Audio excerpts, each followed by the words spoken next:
होता है कि अंदर के योद्धा स्थानीय वाइकिंग्स नहीं है। अंदर जाने की बजाय वह बंद दरवाजे पर पेशाब करता है। जब अंदर के वाइकिंग्स हमला करने के लिए बाहर भागते हैं, ट्रोल पहले ही रात में गायब हो चुका होता है। अगली सुबह सरदार लियो से कहता है, यह अजीब है कि कल रात कोई आदमी नहीं मरा। लियो जवाब देता है, हाँ, ट्रोल दरवाजे तक आया था, लेकिन लड़ने की बजाय उसने पेशाब किया और चला गया। इसके बाद लियो अपने कुछ आदमियों और ट्राइब के कुछ लोगों के साथ पहाड़ियों में ट्रोल को ढूंढने निकलता है, उसे मारने की उम्मीद में। लेकिन कई जगह ढूंढने के बाद भी वे उसे ढूंढ नहीं पाते, तो वे गांव वापस आ जाते हैं। थोड़ी देर बाद लियो अकेला अलीना से मिलने जाता है, जो गांव के बाहर पहाड़ के पास रहती है। वह उससे कहता है कि मैंने सुना है कि तुम मौत को आने से पहले देख सकती हो। अलीना हाँ में जवाब देती है और कहती है कि मैंने भी सुना है कि तुम प्रसिद्ध वाइकिंग योद्धा लियो हो, लेकिन तुम यहाँ क्यों आए हो? लियो कहता है, मैं जानना चाहता हूँ कि ट्रोल और वाइकिंग्स के बीच इस लड़ाई में कितनी मौतें होंगी और ट्रोल मरेगा या नहीं। ये जानना जरूरी है क्योंकि मैं तुम्हारे लोगों की रक्षा करना चाहता हूँ। अलीना कहती है, मैं इन लोगों में से एक नहीं हूँ। जब मैं छोटी थी, सरदार के भतीजे ने मुझे यहाँ लाया और मुझे शर्मनाक जिंदगी जीने पर मजबूर किया। जहां तक तुम्हारे सवाल की बात है, हाँ, मैंने भविष्य देखा है। ट्रोल मार दिया जाएगा, लेकिन कई वाइकिंग्स भी मरेंगे और जमीन खून से लाल हो जाएगी। सच तो यह है कि यहाँ के लोग बेहतर के लायक ही नहीं हैं। लियो हैरान होकर पूछता है, तुम ऐसा क्यों कह रही हो? अलीना शांत स्वर में जवाब देती है, क्योंकि उन्होंने ट्रोल के साथ जो किया, ये उसी की सजा है। तुम्हें इस मामले से दूर रहना चाहिए। लियो और कुछ पूछ पाता इससे पहले उसके आदमी ढूंढते हुए वहां पहुंच जाते हैं। वे कहते हैं, शाम हो रही है, हमें तैयार रहना होगा। तो लियो उनके साथ ट्राइब में लौट जाता है। बाद में लियो अकेले में सरदार से बात करता है और पूछता है, क्या ट्रोल ने कभी किसी औरत, बच्चे या बुजुर्ग को मारा है? सरदार जवाब देता है, नहीं, वह सिर्फ हमारे वाइकिंग आदमियों को मारता है। लियो कहता है, इसका मतलब वह समझदार है और एक तरह से नियम का पाबंद भी। सरदार हैरानी से देखता है और कहता है, वह हमारे लोगों को मार रहा है और फिर भी तुम उसकी तारीफ कर रहे हो। लियो जवाब देता है, मैं उसकी तारीफ नहीं कर रहा, मैं बस सोचता हूँ कि कोई वजह होगी कि वह सिर्फ आदमियों को मारता है।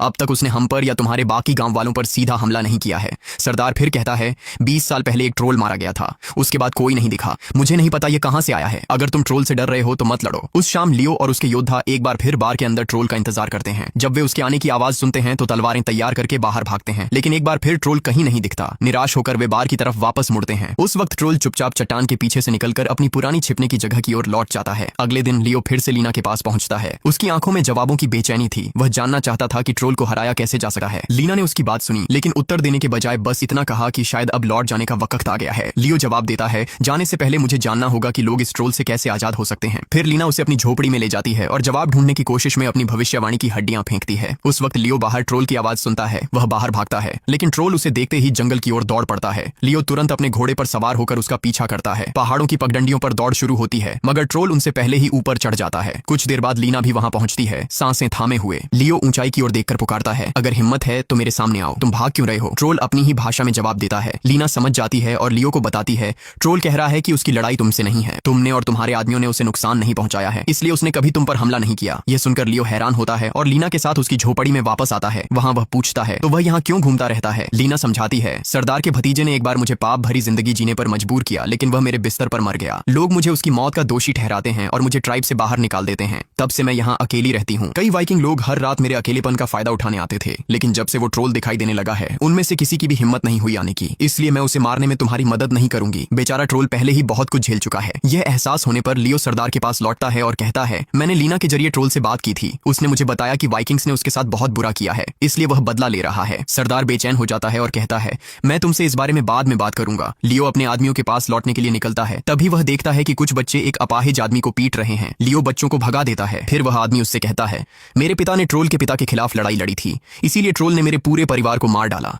मुझे पता है कि ट्रोल कहाँ रहता है, तुम और तुम्हारे योद्धा वहां जाकर उसे मार सकते हो। यह सुनकर लियो और उसके योद्धा नाव से उस पहाड़ की ओर चल पड़ते हैं जहां ट्रोल की गुफा है। वाइकिंग आदमी उन्हें रास्ते पर ले जाता है। वे किनारे पहुंचते हैं और पहाड़ पर तब तक चढ़ते हैं जब तक उन्हें गुफा का एकमात्र प्रवेश द्वार नहीं मिल जाता। एक वाइकिंग नीचे उतरने की कोशिश करता है, लेकिन उसका पैर फिसल जाता है। बाकी लोग उसे जल्दी से ऊपर खींच लेते हैं। उसके बाद कोई भी अंदर जाने की हिम्मत नहीं करता। इसके बजाय वे गुफा के प्रवेश द्वार के पास पेशाब करते हैं और अपनी नाव की ओर वापस चल पड़ते हैं। लेकिन अचानक पानी के नीचे छिपा एक ट्रोल उस वाइकिंग पर झपट पड़ता है जिसने उसकी गुफा के पास पेशाब किया था और उसे मारने की कोशिश करता है, लेकिन उसके साथी तुरंत हमला करते हैं और ट्रोल को वापस पानी के नीचे धकेल दिया जाता है। वाइकिंग की जान बच जाती है। इसके बाद समूह बार में वापस आता है और पूरी रात ट्रोल का इंतजार करता है, लेकिन इस बार ट्रोल अंदर आने की हिम्मत नहीं करता। अगली सुबह जब लियो बाहर निकलता है तो उसे पता चलता है कि ट्रोल ने उस लंगड़े आदमी को मार डाला है जो उन्हें गुफा तक ले गया था। स्तब्ध होकर लियो और वाइकिंग्स गुफा में लौटने का फैसला करते हैं, लेकिन इस बार वे गुफा के प्रवेश द्वार तक पहुंचने के लिए रस्सी का इस्तेमाल करते हैं। जब वे अंदर जाते हैं उन्हें अजीब चीजें बिखरी हुई मिलती हैं। एक वाइकिंग ने ट्रोल के पिता की खोपड़ी तोड़ दी और उस पर पेशाब कर दिया। उस समय ट्रोल वहां नहीं होता, लेकिन जब वह लौटता है और अपने पिता की टूटी खोपड़ी देखता है तो उसे एहसास होता है कि वाइकिंग्स उसकी गुफा में आए थे। अपने पिता का अपमान देखकर वह पागल हो जाता है। उस रात जब वाइकिंग्स बार के अंदर सो रहे थे, एक ट्रोल उन पर हमला करता है। वह उस आदमी को मार डालता है जिसने उसके पिता की खोपड़ी तोड़ी थी। ये देखकर लियो भी ट्रोल से लड़ता है, लेकिन हार जाता है। जाता है। ट्रोल छत से भागने की कोशिश करता है, लेकिन लियो उसका पैर पकड़ लेता है और उसके हाथ में लोहे की एक भारी जंजीर लपेट देता है। गुस्से में ट्रोल लियो